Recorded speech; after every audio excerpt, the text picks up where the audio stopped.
What it do, world? Hey, LA. You know what? Y'all know how to make somebody turn against you niggas, man. Like, straight up, man. Like, you niggas, even though I ain't listen to Pop Smoke or none of that, y'all niggas killed Pop Smoke. Pop Smoke was shot and killed during an early morning break-in at a home in the Hollywood Hills. All police are saying right now is that they got a 911 call just before 5 a.m. For no reason, just on some hater shit, some weak-ass gang bang shit you niggas hating. You niggas killed PNB Rock for no reason, because he had on some jewelry. Broke gang banging ass nigga. Spoke with a man who was just feet away from PNB Rock when he was shot and killed alongside his girlfriend, and he tried to keep him alive. He told me the entire ordeal happened in a matter of seconds. I didn't see nothing. Everything was sound. Boom, boom, boom. GT says he was eating inside this Roscoe's Chicken and Waffles on Manchester and Main in South LA when he heard the gunshots. I tried to save him. Like, damn, man. He later found out the man he tried saving was Philadelphia's Rakim Hassim Allen, better known as PNB Rock. You niggas killed y'all own pillar of y'all community, man. Nipsey Hussle, man. Breaking news to tell you about out of the entertainment world. Rapper Nipsey Hussle was shot. 2 others were hurt in a shooting here in LA. Just think about that for a minute, man. This nigga was a staple nigga in LA. Still is, man. You feel me? And you niggas killing each other for colors, but y'all letting this 3-finger ass nigga, man. A nigga that like a nigga to play with his cakes, man. His cheeks, man. I thought that was it, but he was just like, okay, now slide one more finger. So now I'm like, yeah. So I'm like this, right? And he says, now turn your fingers around and make a come here motion. Oh, he wants you to stroke that prostate. You know what? Wow. Run around LA and just disrespects the hell out of Nipsey. Do you understand? Do I have a reason to feel like this? Hell yeah, nigga. Because this nigga right here ain't put in no work. No work, nigga. No work. And y'all let this nigga just sit up there and say anything. Brick Baby ain't gonna do nothing. He seen a motherfucker and gave him a hug. They work in the same building, nigga. And he talking about they main man like that. Like, nigga, that shit is... Y'all, nigga, you niggas is lame, man. Y'all niggas killed PNB Rock, nigga, Nipsey, nigga, Pop Smoke, nigga, and other motherfuckers, nigga, that I just can't think of right off the bat. But let WackO 100. Informant. I think that's, y'all know he an informant. See, we distance away. He would have been and got his head bust up here on everything I love. WackO would have been and got his head bust, nigga. And that's what make me feel like, hey, y'all niggas ain't on that, man. Y'all niggas just want to kill a nigga because he got on the color or something, nigga. Y'all let a motherfucker disrespect y'all. That's crazy to me, man. Like, what?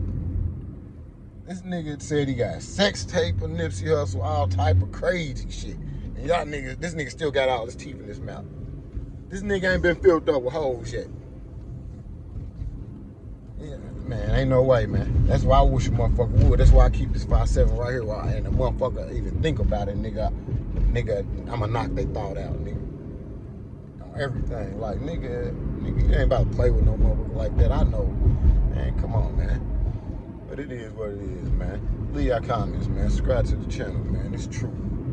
Every time that you look for validation, you got Caden on your shit. You got fucking Reggie White. You got a police officer talking about, hey, didn't I do what wasn't I? And you verifying gangster shit through police officers, gang. On 6-0. You get what I'm saying? Right, Let the street speak for you, gang. Mm. So now that you have the context that got us up to this point, hit that like button and let's get right into the paperwork. Here is a short breakdown of the paperwork exposing WackO 100 as a confidential source for the feds. I have a longer video dropping on this case very soon because I really don't think you guys understand the extent to which WackO 100 went to in order to snitch on this case. But here is the short version of the evidence that Brick Baby was talking about with Adam 22 on No Jumper when he says that he's seen WackO's paperwork. And look, man, these are not my opinions and or assumptions. You're gonna hear directly from the co-defendant co-defendants on this case saying that WackO 100 snitched, and also from the arresting officers and maybe even the handler. So let's get right into it. This is how it breaks out. A few pages from the Main Street Mafia Crips paperwork gets exposed by Active Chucks, and one of those pages is a federal transcript of a wiretap. That was one of the names that the feds used for confidential source number 2. Back. WackO also says CS2. Back. CS2, for those who don't understand law, is the code word for confidential source. Now that wiretap shows an individual referred to as CS2 back or confidential source number 2 contacting another individual named Mark Stevens with the goal of getting in touch with a third individual named Dale Dog. Dale Dog happens to be the head of the Main Street Mafia Crips at the time. And according to the wiretap, the CS2 back individual wanted to tell Dale Dog that his neighbor and a fellow Main Street named Stutterbox had quote unquote gone sour, aka is snitching. But unbeknownst to Mark Stevens and the Main Street Mafia Crips, the gang was already under surveillance as part of an ongoing federal investigation, and an article from the LA Times back from 2011 also corroborates these wiretaps and paperwork being legitimate. It reads, in one wiretap phone conversation 6 months after the attack, Rawls told Stevens that Ross, aka Stutterbox, had quote unquote gone sour. This is from the LA Times. This article also says that investigators obtained phone records documenting a flurry of calls from Mark Stevens to Liddell Rawls, who was Dale Dog, and other gang members around that time. So now that we know the paperwork is real and that the CS2 back individual actually exists, how do we know that this is no Jumper's very own WackO 100 aka Cash Jones? Well, let's listen directly to the co-defendants from this case explain what happened and how they found out it was WackO 100. Remember the individual named Stutterbox who the CS2 back person was calling Dale Dog to inform him had quote unquote went sour? Well, according to him, Wack was actually the snitch in that case because on one of those wiretaps he got caught giving up Stutterbox's address to Dale Dog, and Dale Dog sent some hitters at him, which resulted in Stutterbox getting his car shot up and WackO 100 getting arrested for conspiracy to commit murder. Listen. Police ass nigga talking about nigga the first code of conduct is you don't talk to the police. Nigga, you is the police, nigga. Officer Wack snitch ass 100. I'ma drown his ass, homie.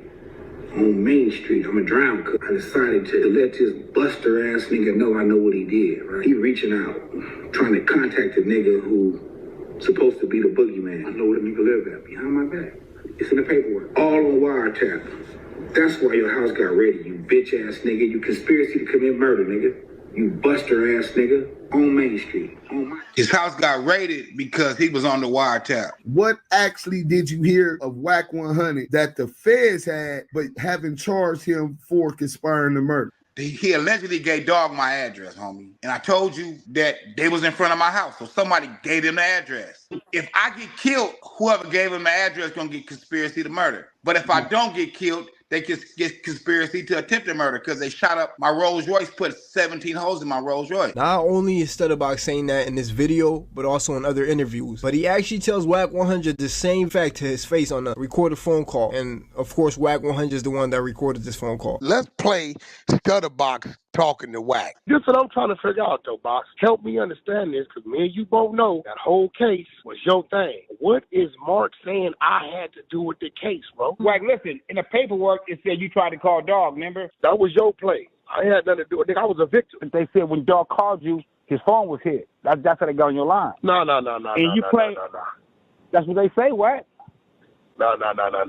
So with all that said, WackO 100 still denies that the person in that paperwork, CS2 or confidential source number 2, named Back, is actually him. Well, let's hear what the other co-defendant and the person who the CS2 Back person was calling on that wiretap clear this up for us. Is CS2 Back actually WackO 100 or not? Point, you get a phone call from WackO 100, Cash Jones. What did he contact you concerning? He wanted to reach out to Dale Dog, rest in peace. I got the whole transcript, of the whole wiretap. Lawyers that was involved, they was able to get the discovery. When you get the discovery, was part of that the actual wiretap? Do you see your conversation with Cash Jones in them transcripts? Paperwork, they put him as Back.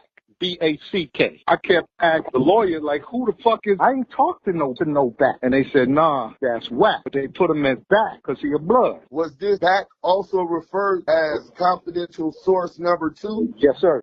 Like I said, This is only a synopsis of this case and paperwork. I have a longer video dropping soon breaking down every detail, so hit the subscribe button and turn on notifications. But in case that wasn't enough for you, here's another interesting fact. Remember when WAC 100 brought 2 police officers, Greg Kading and Reggie Wright, on Clubhouse to convince us that he wasn't a snitch and was not involved in this case that we're talking about? So we got Reggie Wright up top right. Greg Kadings was the lead investigator. I'm probably saying this shit wrong. He'll tell you more on that case.